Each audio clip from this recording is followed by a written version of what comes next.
आज आस्था की मन्नत पूरी करने में मैंने उसकी हेल्प की। इससे उसका मुझ पे विश्वास तो जरूर बढ़ा होगा, उसके मन में कुछ तो जरूर हुआ होगा जिससे वो अब मुझे खुद के करीब मानती होगी। दादा आप, ये क्या हुआ है? अरे ये जरा सी चोट लगी थी, वो छोड़, तू अपनी बता। तेरी मीटिंग कैसी रही आस्था के साथ? अच्छा, आपने आते ही वहीनी से सारे अपडेट्स भी ले ली? ऑफ कोर्स, अपने भाई के बारे में पूछूंगा नहीं क्या? दादा मीटिंग बहुत अच्छी थी, हमने काफी सारा टाइम साथ में स्पेंड किया। जब भी इंद्रजीत का फोन उसे आ रहा था तो वो काट भी रही थी। मुझे लगता है मैंने उसके दिल में कहीं ना कहीं अपने लिए जगह तो बना ही ली। उसे मेरे साथ रहना, मेरे साथ टाइम स्पेंड करना काफी अच्छा लगता है। बताया मुझे सोच लेना। अब तो बस रोज सुबह उठता हूँ तो यही सोचता हूँ कैसा कौन सा बहाना बनाऊं जैसे आस्था से मिल पाऊं। लेकिन कुछ ना कुछ ऐसा हो ही जाता है कि हमारी मुलाकात हो ही जाती है, और अगर नहीं हुई तो अप्सरा फोन करके बता देती है वो कहाँ जा रही है। श्लोक, जब तू सच्चा है, तेरा प्यार सच्चा है, तेरी हर कोशिश सच्ची है, तो हालात तो बेहतर होंगे ही ना।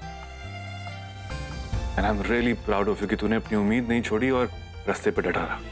Really proud of you. अब तो बस उस दिन का इंतजार है जिस दिन आस्था खुद चल के मेरे पास आएगी और मुझसे कहेगी कि वो मुझसे कितना प्यार करती है। जिस दिन उसे सब कुछ याद आ जाएगा, बस उस दिन का इंतजार है।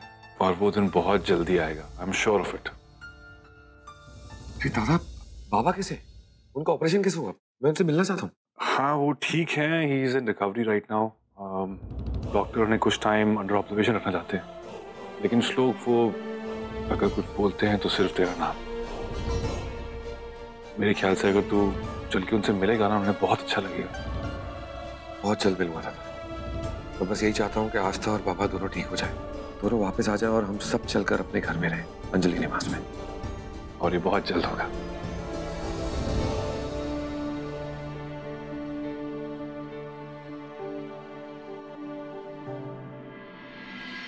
इंद्रजीत को हम जितना समझना चाहते हैं समझ ही नहीं पा रहे। कभी कुछ होते, कभी कुछ और। माफी भी मांग ली उन्होंने, फिर भी हमारे मन में इतना डर क्यों है? आखिर श्लोक से उन्हें इतनी क्या प्रॉब्लम?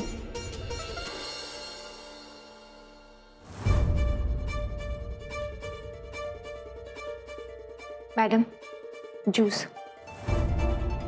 हमें नहीं चाहिए, तुम जाओ। मैडम, आपको ये चोट कैसे लगी? हमने कहा ना जाओ। जाओ कहा। जी मैडम।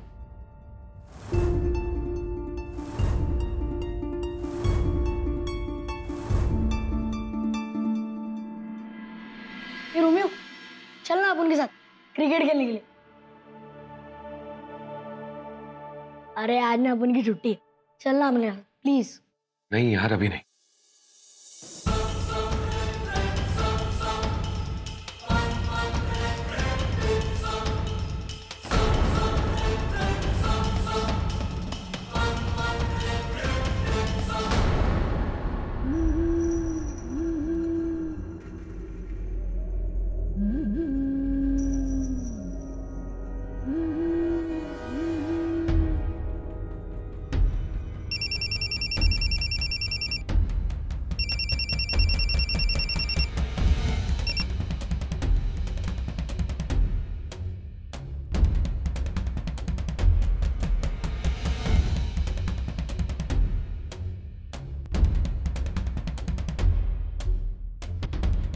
अरे तुम खड़े क्यों?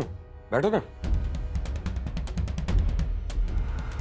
हम यहां बैठने या चाय पीने के लिए नहीं आए हैं।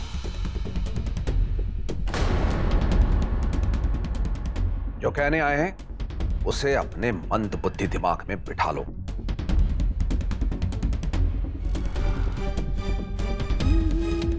बहुत शौक है ना तुम्हें हमारी पत्नी बरखा से मिलने का? मिलिए, वो आए मंदिर उसके साथ, करा दी उसकी मन्नत पूरी। एक बात ध्यान से सुन लो, ये तुम आखिरी बार मिले थे उससे। आज के बाद अगर उसके आस पास भी नजर आए तो हमसे बुरा कोई नहीं होगा। और हम ये सिर्फ कह नहीं रहे हैं, करके दिखाएंगे। अच्छा, तो मैं भी तो देखूं तुम कर क्या लेते हो।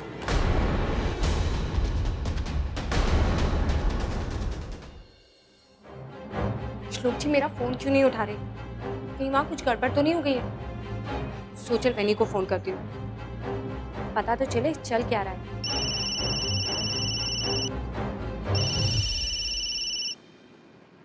आप जरा बोलो। हेलो सोचल वैनी, कैसी हैं आप? मैं तो ठीक हूँ, वहाँ सब ठीक तो है? वैनी, मैं श्लोक जी को फोन कर रही थी पर वो मेरा फोन ही नहीं उठा रहे। मैंने ना ये बताने के लिए फोन किया है कि आज इंद्रजीत और आस्था का बहुत बड़ा झगड़ा हो गया है। वो इंद्रजीत को पता चला ना कि श्लोक ने आस्था की मदद की है मन्नत पूरी करने के लिए, वो तो भड़क ही गया और आस्था भी बहुत गुस्सा हो गई थी, पर अब वो बहुत दुखी है। अच्छा, अब सर आप मेरे ख्याल से ना इंद्रजीत यहाँ आया हुआ है, मैं तुमसे बाद में बात करती हूँ, बाय। तुम मुझे आस्था से मिलने से रोकोगे, हमारे प्यार के बीच में आओगे।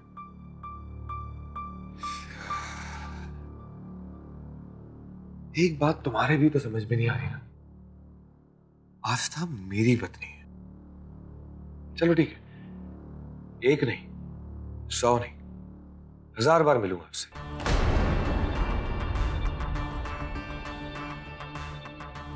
जहां जाएगी वहां मिलूंगा, जहां चाहूंगा वहां मिलूंगा।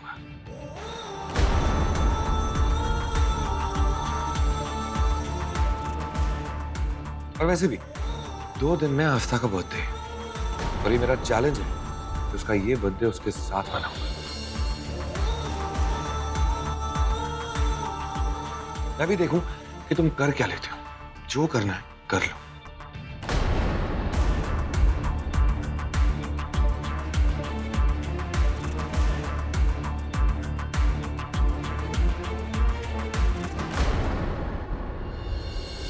Challenge accepted. तुम जो करना चाहते हो करो। उसके लिए बलून्स लाओ, कुल्फी लाओ, कुछ भी करो, लेकिन वो पत्नी हमारी ही रहेगी। तुम्हारी आस्था तो कब की लापता हो चुकी है। Your Aastha is gone forever. She is my Barkha now.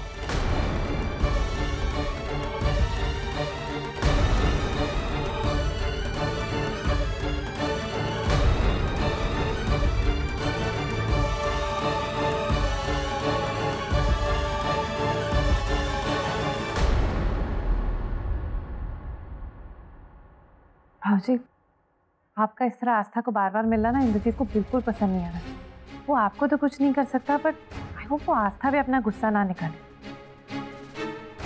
नहीं, क्योंकि अभी अप्सरा का फोन आया था, उसने कहा कि इंद्रजीत ने आस्था के साथ बहुत झगड़ा कर लिया और आस्था बहुत डरी हुई है।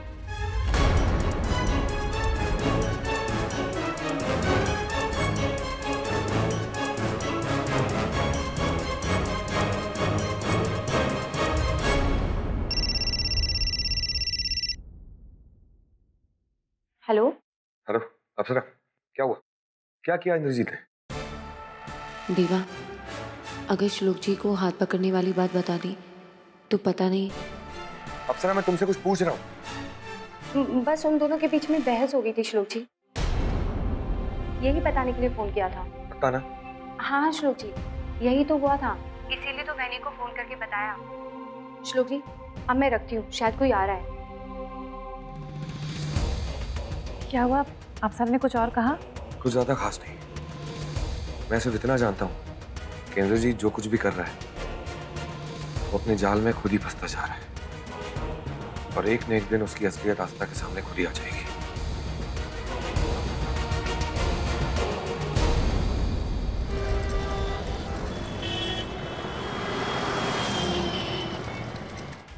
ये पैसे हैं और ये तस्वीर, इसे गौर से देख लो। हमारे घर के चारों ओर अपने आदमी लगा दो। हर 20 फुट पर तुम्हारा एक आदमी होना चाहिए। ये आदमी हमारे घर के 1 किलोमीटर के दायरे में भी नजर नहीं आना चाहिए। नजर आए तो तुम्हें पता है तुम्हें क्या करना है। अगर इसे इतनी परेशानी है तो बताए, उठा लेते इसे। नहीं, हमें कोई झंझट नहीं चाहिए, बस हमारा परिवार सेफ होना चाहिए। और घर के चारों ओर सीसीटीवी कैमरास लगा दूंगा।